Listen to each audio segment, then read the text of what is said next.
Good morning छात्रों, मैं आपका व्यावसायिक शिक्षक दीपक सिंह। और आज से क्लास भी हैं, तो कॉलेज जाने से पहले हमने कहा एक वीडियो भी आपको देते चले।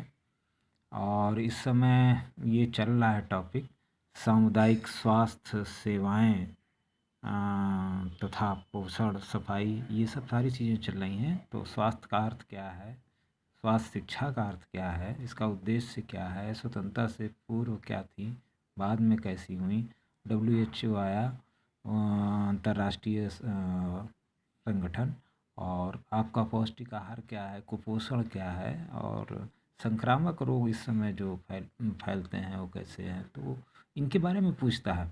और पंचवर्षीय योजनाओं में स्वास्थ्य कार्यक्रम क्या रहे, तो एक ओवरव्यू हम लोग लेते हैं इसको। तो देखिए, कक्षा 7, 8, 9 या बचपन से ही आप लोगों ने देखा है कि स्वास्थ्य का अर्थ क्या है, कि मतलब स्वास्थ्य से अर्थ ऐसा है कि निरोगी है, निरोग रहे आदमी, और रोग मुक्त रहे, तो हृष्ट पुष्ट रहे और बल रहे उसके अंदर। तो इसके लिए व्यक्तिगत वही नियमबद्धता आपकी हो, सवेरे उठें, विश्राम निद्रा सही टाइम पर करें, मादक वस्तुओं से बचें, शारीरिक स्वच्छता रखें, व्यायाम करें, जो कि आजकल दुनिया भर में बहुत पहले से ही है, रामदेव जी से पहले भी है। तो इन सब चीज़ों को आप देखें, नियमबद्धता, शारीरिक स्वच्छता, त्वचा की स्वच्छता, प्रतिदिन त्वचा की सफाई आवश्यक है। देखिए, भारत एक गर्म देश है, इस शरीर में आने लगती, इससे मिट्टी के कण भी चिपक जाते हैं, तो सफाई ना करने से चर्म रोग आपको हो सकता है। तो अच्छी सूखी तौलिया से अच्छी तरह से पोंछ कर सुखा भी लेना चाहिए। ऐसा नहीं कि आप वही गीला गमछा से पोंछ के और चड्डी पहन लिए, तो खसरा वगैरह होने के संक्रामक रोग आपको पूरा रहेगा। मुंह दांतों को साफ करना चाहिए आपको प्रॉपर, और नीम की दतूर लें तो ज़्यादा ही अच्छा रहता है, क्योंकि ये आपके लिए अच्छा है। और नाखूनों को साफ़ करना, बालों को साफ़ करना, ये सब मतलब आँख की सफाई करना। और देखिए, इसमें एक चीज़ लिखी हुई है बड़े आराम से कि बहुत तेज़ रोशनी से आँखों से बचना चाहिए, मतलब हाई इंटेंसिटी ऑफ लाइट से आपको बचना चाहिए। और इस बात का विशेष ध्यान रखना चाहिए कि आँखों को भरपूर रोशनी मिल रही है अथवा नहीं, नहीं मिलने पर नहीं पढ़ना चाहिए, ये आँखों के लिए नुकसानदायक है। बड़ा साफ साफ इन्होंने लिखा है। और ये भी कहा है, इसके बाद अगर भी आप ज़बरदस्ती करते हैं, धूप में पढ़ते हैं या इधर उधर कर हर जगह आँख का प्रयोग करते हैं, तो आप नेत्र से चिकित्सक से सलाह लीजिए। मैं इसको वीडियोज़ में पेज में भी ग्रुप में देता हूँ आपको। कानों की स्वच्छता रखिए, नाक की स्वच्छता रखिए, व्यायाम निकलने वही प्रातःकाल सूर्य निकलने से पूर्व उठकर नियमित रूप से व्यायाम करिए। 8 पीटी होती है, 8 पीटी तो हम लोग किए हैं, इसलिए आज तक याद है। खैर, मादक वस्तुओं से, चरस, गांजा, अफीम से बचिए, और ये सब चीज़ें जानते ही हैं आप। स्वास्थ्य का अर्थ यही हुआ। और जिससे स्वास्थ्य शिक्षा का अर्थ यही है कि जिसके मतलब इसी शिक्षा से ऊपर वाली चीज़ें हमने जानी, और ये औपचारिक भी है। और भारत एक विकासशील देश है, तो यहाँ इसकी ज़रूरत भी है। और इसका उद्देश्य भी यही है कि स्वास्थ्य की रक्षा हो, मानसिक स्वास्थ्य की भी रक्षा हो, बुरी आदतों से मुक्ति मिल जाए, और सर्वांगीण विकास हो एक तरह से, मतलब आदमी के, मानव का जीवन का पूरा मतलब अच्छा हो, और वो एक परिधि गोल गोल ना घूमे, मतलब वो चीज़ बांटता भी चले। स्वास्थ्य और शिक्षा क्या है, तो आप इस तरह से भी देख लें कि स्वास्थ्य रक्षा संबंधी गतिविधियों को सक्षम बनाने की सूचना का प्रौद्योगिकी, आईटी जिसको आप कहें, तो आज बढ़िया है। आईटी किसी भी जनपद क्षेत्र में औषधि केंद्र पर निर्णय प्रणाली जो है सुविधा उपलब्ध करा देती है। तो यहाँ शिक्षा भी है और स्वास्थ्य भी है, मतलब आपको मेडिसिन आज की डेट में सस्ती भी मिलती हैं, महंगी भी मिलती हैं, वही मेडिसिन। तो स्वतंत्रता के पूर्व अगर आप देखें तो महामारी किसको कहते थे, चेचक, प्लेग, हैजा, तपेदिक, कालरा, तो पढ़े लिखे क्वालिफाइड डॉक्टर थे ही नहीं, तो इसको भी वही समझा जाता है जैसे आज कोविड को समझा जा रहा है।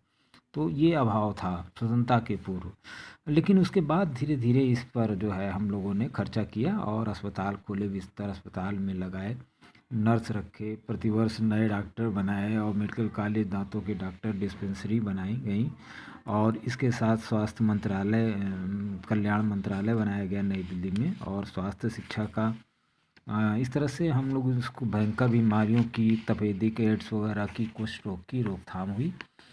और स्वास्थ्य संस्था में जो विभिन्न भूमिका निभाते हैं, तो सबसे पहले परिवार ही होता है। देखिए यहाँ भी लिखा है, स्वास्थ्य शिक्षा आप किसी भी पढ़ाते हैं तो अपने सबसे पहले माँ बाप ही उसके गुरु होते हैं, मैं बार बार कहता हूँ। तो ये यहाँ पर स्वास्थ्य शिक्षा इनको दी जाती है। दूसरा विद्यालय परिसर होता है जहाँ पर बच्चे आके अपना स्वास्थ्य मतलब हमसे सीखते हैं। और तीसरा जो है संस्थाएं होती हैं, जैसे आपको चिकित्सालय है आपका, और उसमें निम्नलिखित कार्य रोगी आप बैठ के ये लोग बताते हैं, नर्सें होती हैं, ये उपाय बताती हैं, उसका खान पान, रहन सहन, सारी चीज़ें देती हैं, पोस्टर्स भी देती हैं। और नगर पालिका का स्वास्थ्य केंद्र भी होता है, जो गलियों में चूना, डीडीसी पाउडर छिड़क कर आप देखते होंगे, जाते हैं साफ करते हैं। आजकल तो गाड़ियाँ आती हैं। और औद्योगिक केंद्रों पर भी इसके लिए बनाए गए हैं नियम। चलते फिरते औषधालय भी बनाए गए हैं। प्रौढ़ शिक्षा केंद्र भी है, पर्यावरण नियोजन केंद्र भी है। तो ये सब चीज़ें आपको विभिन्न स्वास्थ्य संस्थाएं हैं, जो कि आप मातृ शिशु कल्याण और प्रसूति बाल केंद्र, अंध विद्यालय, विकलांग केंद्र, ये सब चीज़ें हैं। और संगठन देखें अगर आप, तो अध्यापकों के लिए उप प्रशिक्षण विभाग है, और माध्यमिक विद्यालयों में स्वास्थ्य शिक्षा विभाग है। ये भी केंद्रीय केंद्र ने बनाया। राज्य ने जो दिया है वो राज्य स्वास्थ्य शिक्षा ब्यूरो का गठन किया गया 13 राज्यों में 1959 में। और इनका काम वही था कि चेचक, मलेरिया का उन्मूलन ख़त्म करना। और जिला स्वास्थ्य विभाग बनाया गया, जिसमें कि आप जानते ही हैं, मेडिकल अफसर इंचार्ज बैठता है। और इसके साथ साथ गांव में भी एक बनाया गया नगर पालिका स्वास्थ्य केंद्र भी आपको बनाया गया, जो का काम नगर की सफाई, शुद्ध जल देना हर घर को, और इनको होटल रेस्टोरेंट वालों को कंट्रोल में करना। और फिर WHO पूछता है आपसे क्या है, तो विश्व स्वास्थ्य संगठन है, जो कि आज की डेट में कोरोना पर बोल भी रहा होगा, पेपर में आप देख रहे हैं। तो ये सबको पोषण, कुपोषण, नई नई खोजें करता है। यूनिसेफ भी एक संस्था है, जो कि यह संस्था माता पिता शिशुओं को रोगों बचाने के लिए आयोजित करती है कार्यक्रम को। रेड क्रॉस सोसाइटी एक जो है बड़ी स्वतंत्र सामाजिक संगठन है, जो बाढ़ वगैरह में, युद्ध क्षेत्र में ये अक्सर काम आती है। और अगर हम देखें तो अच्छा एक और कि पौष्टिक आहार तथा कुपोषण। कुपोषण क्या है, 40% जनसंख्या जो है गरीबी के नीचे है, तो जिसके कारण इनको पूरा जो खान पान है वो पूरा नहीं मिल पाता शरीर को, जो चाहिए होता है वेट के हिसाब से। वेट मतलब मास जो आपके अंदर है, अगर आप 100 किलो के हैं और 9.8 मतलब 10 से अगर आप भाग कर दें तो 10 किलो का मांस आपके अंदर है। तो 10 किलो मांस को जितना विटामिन चाहिए वो नहीं मिल पाता, या प्रॉपर वे में ये उसको नहीं ले पाते, तो इससे इनके अंदर कुपोषण आ जाता है बच्चों के अंदर। और इनको बीमारियां भी फिर होती हैं, गरीबी और अज्ञानता एक तो है ही है इनके अंदर। और इसके उपाय वही हैं कि इनकी अज्ञानता को दूर करें, और अनिवार्य टीके भी लगवाएं इनको। और जो सरकारी कार्यक्रम हैं उसमें 5 से वर्ष तक, और 10 वर्ष पर, और 16 वर्ष पर टाइफाइड के 2 टीके तक आप ज़रूर लगवाएं बच्चों को। और टिटनेस वगैरह के भी ये चीज़ें दी जाती हैं।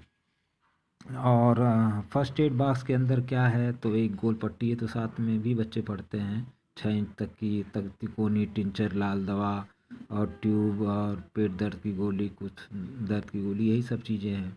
तो फर्स्ट एड बॉक्स की सामग्री यही है, आप इस तरह से देख लें। और नियोजन कैंप भी आपसे पूछ सकता है, हम दो हमारे दो, आज का नारा यही है, हम दो हमारे एक, आज का नारा तो ये चल रहा है। मानव को किलो कैलोरी प्राप्त, मतलब ऐसे कहिए कि कैलोरी ऊर्जा की इकाई है, जो 1 लीटर पानी का ताप 1 डिग्री सेंटीग्रेड बढ़ाने के लिए जितनी ऊर्जा की आवश्यकता होती है उसे हम कैलोरी कहते हैं। बड़ा साफ साफ यहाँ लिखा हुआ है। तो बैठकर काम करने वालों के लिए 2400 कैलोरी चाहिए होती है, कठिन काम करने वालों के लिए करीब 4000 कैलोरी, और इससे ज़्यादा जो लेबर वगैरह खान वगैरह में नाव वगैरह चलाते हैं तो 6000 कैलोरी तक इनको चाहिए, ऊर्जा चाहिए होती है। और दांतों से ब्रशों से करने से 300 कैलोरी ऊर्जा नष्ट हो जाती है, ये भी आप जानिए। और दौड़ना भागना तो है ही है आपका, और संतुलित भोजन करें। और ग्रामीण सफाई अगर आपसे पूछता है, पर्यावरण स्वच्छता और ग्रामीण सफाई में बहुत गंदगी ग्रामीण में रहती भी है, और इसको अब तो धीरे धीरे शौच का ख़त्म हो गया है। और घर की सफाई तो आपको करनी ही पड़ेगी। नीम की पत्तियों का धुआं करने से मच्छर भाग जाएंगे, देखिए इसके अंदर भी लिखा हुआ है। और कनस्तरों की सफाई करें, घर की नालियों की सफाई में फिनाइल हाथ डाल के करें। अपनी बुक सेल्फ की सफाई हफ्ते में 1 बार अवश्य करें। हाथ को 2 बार अच्छे साबुन से बढ़िया से धोएं, और अब तो बार बार धोना है। और साफ बर्तन में ढकें, मतलब तमाम सुविधाएं हैं आपको। और विद्यालय भवन की भी स्वच्छता आप किस तरह रखते हैं, तो वही श्रमदान बच्चों से भी कराते हैं। और चपरासी भी रहते हैं, तो विद्यालय में फुलवारी लगाएं, फूल उगाएं। इंटरवल में खाना खाकर गंदगी इधर उधर ना फैलाएं, कक्षा के बाहर डस्टबिन में डालें। और इस समय तो मास्क और अनुमति पत्र लेके आना होता है। और इन्फेक्शन डिसीज, आपको संक्रामक रोग जरूर पूछेगा आपसे। तो इसमें देखिए खसरा होता है, इन्फ्लुएंजा है, डिप्थीरिया है, हैजा है, टाइफाइड है, और एक टीबी है। तो तपेदिक जिसे कहते हैं। तो खसरा यह है कि उड़कर फैलने वाली बीमारी है, हवा के द्वारा फैलता है। तो इसमें ये फिर ठीक भी हो जाता है अपने आप, 3-4 दिन पश्चात ये मुरझाने लगता है जहाँ जहाँ आपका खसरा हुआ रहता है। और ठंड या हवा से रोगी को बचाना चाहिए, नाखून से इसको खुजाना नहीं चाहिए। इन्फ्लुएंजा भी वायरस है, जैसे आपका कोरोना है, ये सूक्ष्म जीव से फैलता है। और इसमें भी बुखार, दर्द, वही नाक बंद हो जाती है, बेचैनी होने लगती है। और इसमें बचाव का वही उपाय है कि सोशल डिस्टेंसिंग बनाएं, हल्का गुनगुना गरारा पानी करें, छींकते खांसते समय मुंह पे या तो मास्क रखें। और रोगी को ठंड से बचाना चाहिए, और गर्म पानी का ज़्यादा इस्तेमाल करें, और आराम देना चाहिए रोगी को अधिक। तो ये देखिए एक तरह से कोविड के ही आपके सारी चीज़ें इसके अंदर हैं, इन्फ्लुएंजा। तो उसी तरह से डिप्थीरिया भी है। और डिप्थीरिया में एक बच्चों को एक बहुत भयंकर रोग है, गले और नाक सांस की नली में रोगाणु जो है प्रवेश होता है, इससे डिप्थीरिया हो जाता है। और इसको तुरंत डॉक्टर को दिखाना चाहिए, और इसमें भी वही गुनगुना पानी और चीखते समय इस्तेमाल करना चाहिए। हैजा तो आप जानते ही हैं, बहुत खतरनाक बीमारी है, जो सूक्ष्म जीवाणुओं मक्खियों से माध्यम से, मतलब आके मक्खी आपके खाने बैठ गई तो वो चीज़ आपके अंदर चली जाती है। आजकल लोग फुल्की वगैरह भी खाते हैं, 2-3 दिन का पानी रहता है, तो उससे भी हो जाती है। टाइफाइड क्या है, ये वही 23 दिन वाला बुखार अब 21 दिन होता है। पहले शुरू में हल्का रहता है, फिर धीरे धीरे होने लगता है। और प्रातःकाल होता है, मतलब टाइमली आता है, तो डॉक्टरों से इस पर राय लेना चाहिए, और इसका टीका भी लगवा लेना चाहिए। और टीबी आप जानते ही हैं, ट्यूबरक्लोसिस इसको आप कहते हैं, ये घनी और गंदी बस्तियों में ज़्यादा फैलता है। और इसमें फेफड़े को एक्सरे कराना होता है, गांजा वाजा पीने वालों को ज़्यादा होता है। और रोगी का कमरा हवा और स्वस्थ होना चाहिए। और रोगी जब ठीक हो जाए तो उसका इलाज करते रहना चाहिए। थोड़ा लंबा इलाज होता है, मगर श्योर होता है। मेरे पिताजी खुद ही डॉक्टर रहे हैं, और इस चीज़ को कहे हैं कि एक बार होने के बाद इसका दवाई अगर ढंग से खा ली जाए तो ये फिनिश हो जाता है, फिर कभी नहीं आता। ये एक्सरे में इस तरह से आपको दिखाएगा। अगर आप सिगरेट वगैरह पीते हैं तो पता चल जाएगा। तो इसमें तो ख़त्म करते हैं, क्योंकि ये एक आपका है। और मैं व्हाट्सएप में इसको छात्रों को देता हूँ, और थोड़ा तैयारी कर लेता हूँ कॉलेज की। Many many thanks.